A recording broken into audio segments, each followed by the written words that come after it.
So hello friends, welcome back again to my YouTube channel Vipul run official. तो दोस्तों, आप सब लोगों का प्यार देखते हुए मैं एक बार फिर से हाजिर हूँ आप सबके लिए एक नया वीडियो लेकर। और आज के मेरे इस वीडियो का टॉपिक है कैरिंग एंगल ऑफ एल्बो। तो आज हम कैरिंग एंगल ऑफ एल्बो के बारे में डिस्कस करेंगे। मैं आपको बताऊंगा कि कैरिंग एंगल ऑफ एल्बो होता क्या है। उसके बाद मैं आपको बताऊंगा कि अगर आप में कैरिंग एंगल ऑफ एल्बो की प्रॉब्लम है तो आप उसको कैसे ठीक कर सकते हैं और आर्मी में मेडिकल में फिट हो सकते हैं, क्योंकि ये सवाल बहुत से लोगों ने कमेंट सेक्शन में पूछा था, इसलिए मैंने ये टॉपिक पिक किया है। और अगर आप चाहते हो कि मैं आपका टॉपिक पिक करूं तो इसी तरह से मेरी वीडियो में कमेंट करते रहो, ताकि जब मैं कमेंट देखूं तो मुझे पता चल जाए कि सबसे ज़्यादा ज़रूरत आप लोगों को किस चीज़ के लिए है। तो जो कैरिंग एंगल ऑफ एल्बो होता है ये लड़के और लड़की दोनों में होता है। तो मैं सबसे पहले आपको दिखाता हूँ कि कैरिंग एंगल ऑफ एल्बो होता क्या है। जब भी हमारा मेडिकल होता है तो उसमें डॉक्टर हमें जब हमारा carrying angle of elbow check करता है तो उसमें हमारे दोनों हाथों को आगे की ओर करने के लिए कहता है। तो जैसे आप देख रहे हैं कि जो बीच का डिफरेंस है, जब हमारी दोनों बाजुएं यहाँ से टच होने लगती हैं तो हमारे अंदर कैरिंग एंगल ऑफ एल्बो की प्रॉब्लम होती है।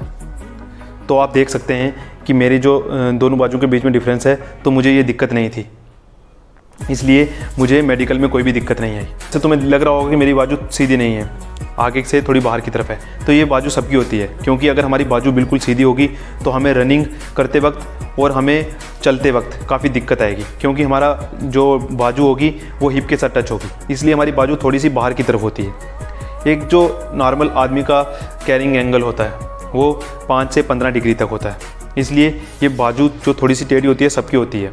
ये एंगल हमारा नेचुरली होता है, पर किसी में अगर ये ज़्यादा दिक्कत हो या किसी में कम हो, जिसकी बाजू अंदर की तरफ हो, जिसकी बाजू यहाँ लगती हो या जिसकी बाजू काफ़ी बाहर की तरफ हो, तो उसे आर्मी के मेडिकल में अनफिट कर दिया जाता है।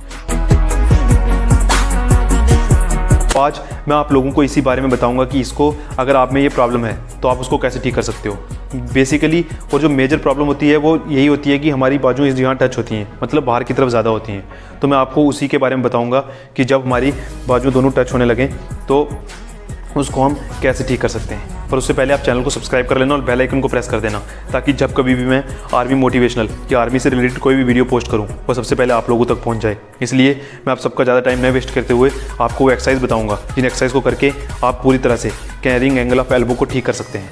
पर एक बात का खास ध्यान रखना है, जो कि मैं आपको पहले भी कहता हूँ कि आपको रेगुलर रहना पड़ेगा। जो भी मैं एक्सरसाइज बताऊंगा उसको आपको डेली करना पड़ेगा, तभी आप ठीक हो पाओगे। अगर आप उसको टाइम पास के लिए करोगे या एक हफ्ते में 1-2 बार करोगे तो उससे आपको कोई फ़ायदा नहीं मिलने वाला। बहुत से लड़के ये सवाल करते हैं, उन्होंने यूट्यूब पर भी देखा कि बहुत से लड़कों का यही प्रॉब्लम है कि वो कैरिंग एंगल की प्रॉब्लम आती है उन्हें। तो इसलिए मैं आपके लिए ये वीडियो लाया हूँ। तो जो एक्सरसाइज मैं बताऊँ उनको आप ध्यान से करना और रेगुलर करना, और आपको फ़र्क ज़रूर महसूस होगा। इसके लिए आपको कम से कम भी 2 महीने तक करना पड़ेगा। 2 महीने तक अगर नहीं करोगे तो आपको फ़र्क महसूस नहीं होगा, क्योंकि एक नेचुरली आपका जो एंगल होता है उसको चेंज करने में टाइम तो लगता ही है। ये तो बात आप भी समझते होगे। जैसे आप रनिंग करते हो तो धीरे धीरे आपकी रनिंग बनती है, कोई भी चीज़ आप करते हो तो धीरे धीरे आप उसको कर पाते हो। अगर आप पढ़ते लिखते भी हो तो आपको पढ़ने में भी, किसी चीज़ को सीखने में काफ़ी टाइम लग जाता है। तो इसी तरह से आपको इसमें भी टाइम लगेगा, पर आपको डिमोटिवेट नहीं होना है, क्योंकि जो एक्सरसाइज मैं बताऊंगा उनको करने के बाद अगर आप बिल्कुल रेगुलरली करोगे सुबह शाम, और बेसिकली अगर जो इम्पॉर्टेंट है, अगर आप सुबह के टाइम करोगे, जब सुबह रनिंग करने जाते हो, अगर उस टाइम करोगे तो आपको ज़्यादा फ़ायदा मिलेगा। तो दोस्तों, इसमें मैं आपको ज़्यादा एक्सरसाइज नहीं बताऊँगा, पर मैं जितनी भी एक्सरसाइज आपको बताऊँगा ध्यान रखना कि आपको उन एक्सरसाइज को रेगुलर करना है और कभी भी कोई भी दिन छोड़ना नहीं है बीच में। और अगर जिस तरह से मैं एक्सरसाइज बताता हूँ, तुम जितने से, अगर पहले दिन में तुम 10 रैप करोगे तो अगले दिन तुम 15, मतलब कुछ टाइम के बाद तुम उन रैप को बढ़ाना, क्योंकि जब तक तुम उसको बढ़ाओगे नहीं तब तक तुम्हें फ़र्क महसूस नहीं होगा। तो सबसे पहले तुम एक डंबल ले लेना। डंबल को जितना तुम उठा सकते हो उतने वेट के अनुसार तुम उसको उठा लेना, और उसको तुम्हें ऊपर की ओर उठाना है। और ध्यान रखना है डंबल की तरफ देखना तुम, कि तुम्हें उसे बाहर की तरफ रोटेट करना है, ताकि जो तुम्हारा एंगल है उसको बाहर की तरफ प्रेशर मिले। ऊपर उठा के करना है ये सब तुम्हें। कम से कम भी तुम्हें इसके 15 रैप मारने हैं एक टाइम में, 15 बार ऐसे, और फिर तुम्हें 15 बार करने के बाद दूसरा हाथ को बदलना है। तुम डंबल पे ध्यान देना कि उसको कौन सी तरफ घुमाना है, बाहर की तरफ, ताकि इसको बाहर की तरफ प्रेशर मिले। अगर तुम अंदर की तरफ घुमाओगे तो वो और अंदर की तरफ आएगा। तो ये तुम्हें 15-15 के 3 रैप करने हैं। एक बार 15 करके फिर 15-15-15 ऐसे तुम्हें 3 रैप करने हैं एक टाइम में। और अगर मैंने तुम्हें पहले बता दिया, अगर तुम सुबह के टाइम करोगे तो तुम्हें बहुत फ़ायदा मिलेगा इससे, ठीक है। ये एक्सरसाइज होने के बाद तुम्हें इसको आगे की तरफ करना है। ऊपर की तरफ हाथ तुम्हारा ऊपर की होना चाहिए जैसे ओवर ग्रिप होती है, और इसको तुम्हें ऐसे रोटेट करना है। इसमें भी तुम्हें 15 रैप लगाने हैं और तुम्हें प्रेशर तुम्हारे एंगल पे देना है। आगे से रिस्ट पे इतना प्रेशर नहीं देना, तुम्हें बाजू घुमाना है ताकि तुम्हारे जो एंगल है उस पर लोड पड़े, रिस्ट पर तुम्हें ज़्यादा लोड नहीं देना। इसी तरह से तुम्हें दूसरे हाथ से भी करना है। तो ये तुम्हारी 2 एक्सरसाइज होगी। इन एक्सरसाइजों को तुम्हें रेगुलर बेस पे करना है। ऐसा नहीं है कि तुम एक दिन इस एक्सरसाइज को करोगे और दूसरे दिन नहीं करोगे। तुम अगर रेगुलर रह के इन 2 एक्सरसाइज को करोगे तो तुम्हें काफ़ी फ़ायदा महसूस होगा।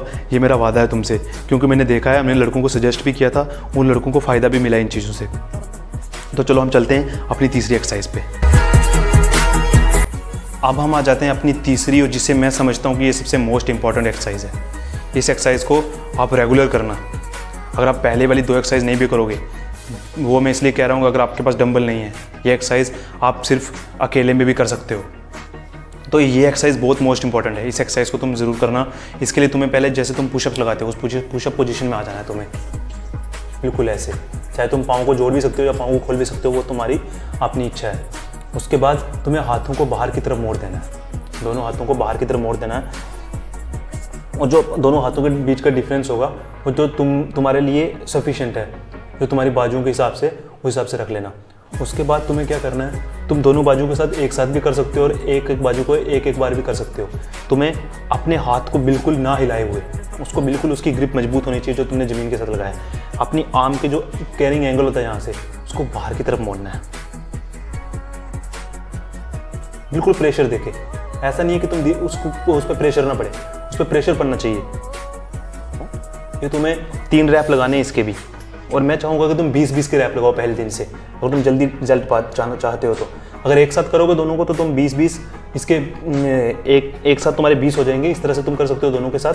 अगर तुम एक बार करना चाहते हो तो पहले 20 इसके लगाओ, 20 इसके लगाओ। दोनों के एक साथ लगाने से अच्छा होगा, ये फ़ायदा होगा तुम्हें कि तुम पुशअप पोजीशन में ज़्यादा थकोगे नहीं। तो ये अगर तुम पुशअप पोजीशन में ज़्यादा टाइम तक नहीं रह सकते तो तुम्हें अपने बाजुओं पे लोड डाल के रखना है। ऐसा नहीं कि तुम बैठ जाओ और बाजुओं पे लोड, तुम्हारे हाथों पे लोड नहीं ना पड़े, तुम्हारे हाथों पे लोड पड़ना चाहिए। और उसके बाद तुम्हें बाजुओं को दोनों को बाहर की तरफ मोड़ना है। ये मेरी तरफ से सबसे मोस्ट इंपॉर्टेंट एक्सरसाइज है। इस एक्सरसाइज को तुम बिल्कुल ध्यान से करना। इस एक्सरसाइज में तुम बिल्कुल भी ढील मत बरतना, ठीक है। इस बात को ध्यान रखना, तुम्हारे कैरिंग एंगल पर प्रेशर पड़ना चाहिए, इसका मकसद ये है। इसलिए जब भी तुम हाथों को ज़मीन पर लगाओगे तो कैरिंग एंगल पर प्रेशर पड़ना ही चाहिए। और मैं तुम्हें पुशअप लगाने का तरीका भी बताता हूँ, क्योंकि अगर तुम्हें कैरिंग एंगल की प्रॉब्लम है तो तुम्हें नॉर्मल पुशअप नहीं लगाने हैं। जो तुम पुशअप लगाते हो तुम्हें नॉर्मल पुशअप नहीं लगाने, तुम्हें इस तरह से लगाना है। बहुत से लोगों ने तुम्हें पहले ही बताया होगा, पर यह तरीका तुम्हें किसी ने नहीं बताया होगा जो मैं तुम्हें अब बताने वाला हूँ। इसमें तुम्हें दोनों हाथों को पहले खुला रख देना है, बिल्कुल दोनों हाथों को खुला रख के तुम्हें पुशअप ऐसे लगाने हैं। तुम्हें अपने शरीर को आगे की तरफ लाना है, आगे की तरफ ला के ताकि तुम्हारी बाजू पीछे हो जाए, ठीक है। और फिर उसके बाद तुम्हारी बाजू ऐसे आनी चाहिए पीछे की तरफ। एक बार और देख लो, तुम्हारी बॉडी से तुम्हारे हाथ पीछे होने चाहिए, लगभग चेस्ट की सिधाई में होने चाहिए पीछे। ऐसा नहीं है कि तुम आगे लगा के तुम्हारा मुंह बीच में नहीं आना चाहिए, तुम्हारी चेस्ट की सिधाई में दोनों तुम्हारी बाजू होनी चाहिए। तो अगर तुम पुशअप भी लगाओगे तो इस तरीके से लगाना। नॉर्मल पुशअप लगाओगे तो तुम्हारी कैरिंग एंगल की दिक्कत और बढ़ती रहेगी। इन बातों को खास ध्यान रखना, क्योंकि तुम कैरिंग एंगल को ठीक करने के लिए बाकी एक्सरसाइज करते रहो और पुशअप गलत लगाते रहो तो उससे तुम्हें नुकसान होगा। तो ज़्यादा एक्सरसाइज तुम्हें नहीं करनी। जो 3 एक्सरसाइज मैंने तुम्हें बताई हैं, इन एक्सरसाइज पर गौर देना। और अगर तुम इन एक्सरसाइज को रेगुलर रह के करोगे तो मेरा भरोसा है कि तुम्हें 2 महीने के अंदर तुम्हारी कैरिंग एंगल की दिक्कत काफ़ी हद तक कम हो जाएगी। तुम्हें खुद ब खुद फ़र्क महसूस होने लग जाएगा। जिस तरह से मेरी बाजू है इस तरह से तुम्हारी बाजू भी हो जाएंगी। ये ज़रूरी नहीं है कि तुम्हारा ज़्यादा डिफरेंस हो, बस इतना होना चाहिए कि जब जो मेडिकल अफसर तुम्हारा चेक करेगा उसका स्केल 20 से पास हो जाना चाहिए, तुम्हारी बाजू टच नहीं होनी चाहिए। बहुत से लड़कों की ये जो हड्डी होती है ये बाहर की तरफ होती है, इसलिए उनको प्रॉब्लम होती है। तो आप इन एक्सरसाइज को रेगुलर करना, तो मैं आपसे वादा करता हूँ कि आपकी प्रॉब्लम सॉल्व हो जाएगी। अगर और कोई भी सवाल हो आपका तो कमेंट सेक्शन में आप पूछ सकते हो, मैं आपको जवाब दूंगा। तो बस तुम्हें ये 3 एक्सरसाइज करनी है, तुम्हारी कैरिंग एंगल की दिक्कत काफ़ी हद तक दूर हो जाएगी।